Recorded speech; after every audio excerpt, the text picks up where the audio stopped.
dedicated to eastern and southern Kentucky. This is WYMT Mountain News Weekend Edition. Good evening and thank you for joining us. I'm Keaton Hall. 2 people were killed in a house fire in Bell County Saturday. Alyssa Williams is in studio with the latest. Alyssa. One Bell County community is mourning the sudden loss of some of their own after a house caught fire Saturday afternoon, killing 2 women and badly injuring another. Kentucky State Police say in a release the fire happened near Kentucky 188 in the Calmer community around 2:30 p.m.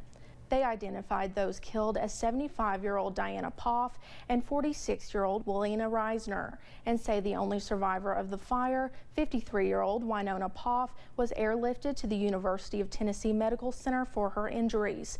Detective Kevin Howard and Trooper Taylor Mills initially responded to the scene and began an investigation.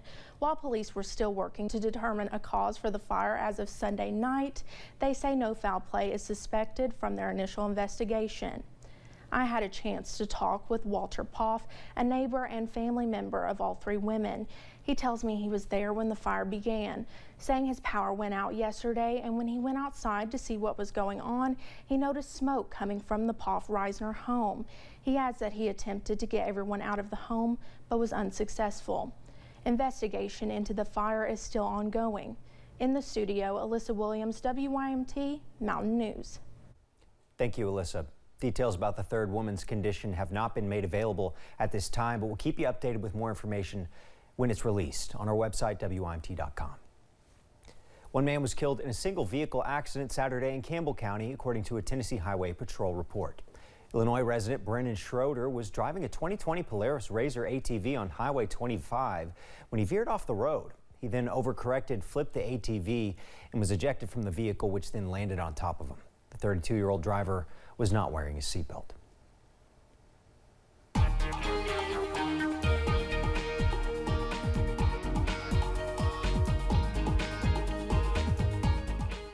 Well, it was another chilly day across the mountains, and those frigid temperatures are going to continue into tonight. Let's take a look at that camera over at the London Corbin Airport. All is quiet tonight.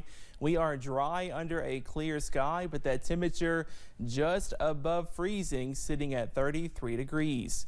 Temperatures across the board are pretty chilly at this hour. Some of us are actually below freezing.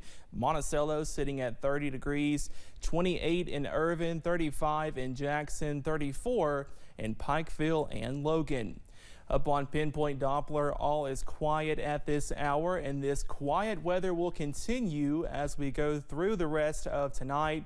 That forecast as we go over the next few hours, it is going to be pretty cold as you walk out the door on your Monday morning commute, as temperatures tumble into the lower 20s for many people. We stay mostly sunny though as you start your day on Monday, but those below average temperatures continue. I got your full forecast for next week and when our next chance for rain coming up just a little bit later. Keaton. Thanks, Cameron. Revitalizing its Main Street, a new business has opened in the city of Beattyville to great success. WYMT's Chaz Jenkins sat down with the owner of Sweet Obsession. Starting her journey from home, baking for friends and family, expanding to the city's farmers market. And it went, I guess I baked there for about 2 years. And then I just spontaneously decided to open up on Main Street. Feeling overwhelmed, seeing a huge amount of success and support. It really was. I don't think the door stopped opening that day. The phone didn't stop ringing. The city has been wonderful. Our Main Street director has been wonderful. Our whole community has been wonderful. Wanting to see more businesses set up shop on Main Street. The city encourages businesses to open here. We don't have a business license requirement. We work as hard as we can to bring new businesses to Main Street. Still feeling the effects of the town's historic flooding. Main Street has kind of been a little empty, I guess you'd say. So I think all the new businesses coming to town will bring a really positive attraction to it. Hoping to put the past behind them and look towards the future. We've been through so much with COVID and the flood, and I think people have a greater appreciation for small businesses. Allie, she, like many small businesses, she's a Cinderella story. Planning to be a permanent addition to the city. I like making people happy, making people smile. So Cakes does that for me. And Cakes makes me happy. Offering sweets and treats to the city of Beattyville. Chaz Jenkins, WYMT Mountain News. May says when Sweet Obsession first opened Friday, they saw more than 100 people come and eat. The newest Kentucky State Police troopers are getting ready for their first day on the job. 71 cadets graduated on Friday after 24 weeks of intense mental and physical training. KSB say this is the largest class they've had since 2014. Those troopers will now be working throughout the Commonwealth. KSB says it's currently recruiting for its next cadet class, which is scheduled to begin this summer. People in Lexington will soon have an opportunity to get their record expunged. The city is hosting a clinic and a job fair next month. Its focus is to help people get past barriers like payments and paperwork and get a second chance. The idea for an expungement clinic was kickstarted by Kentucky's Supreme Court ruling in late 2021. The court decided to waive expungement fees for low-income Kentuckians with certain violations on their record. There are folks from all walks of life who would benefit from this, but especially communities of color who have been marginalized would definitely benefit from having the education and getting this work started on their behalf. The expungement clinic and job fair will be held on April 29th at the Central Bank Center. It starts at 8:30 a.m. and runs through 6 p.m. Wildlife officials in East Tennessee captured and relocated this 500-pound black bear.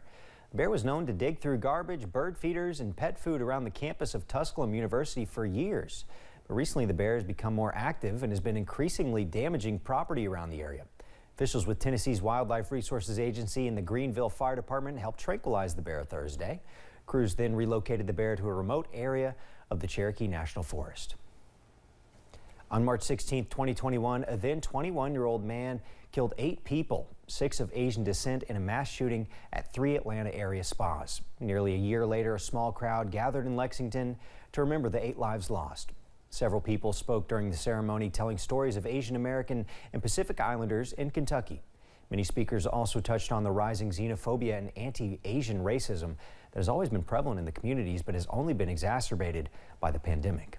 They have recorded over 10,000 instances of hate and violence against Asian Americans since March 2020.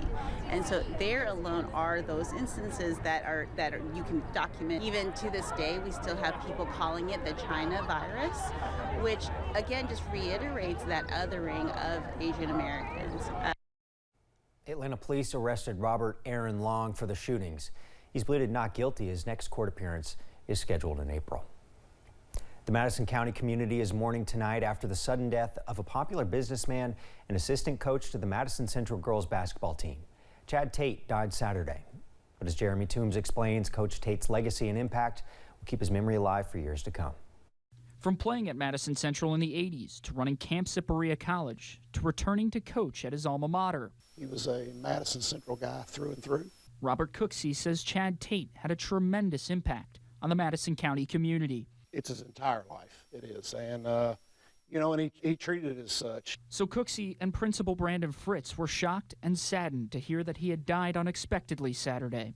Chad always made people smile, made people happy and feel important, and that's what's really going to hurt us.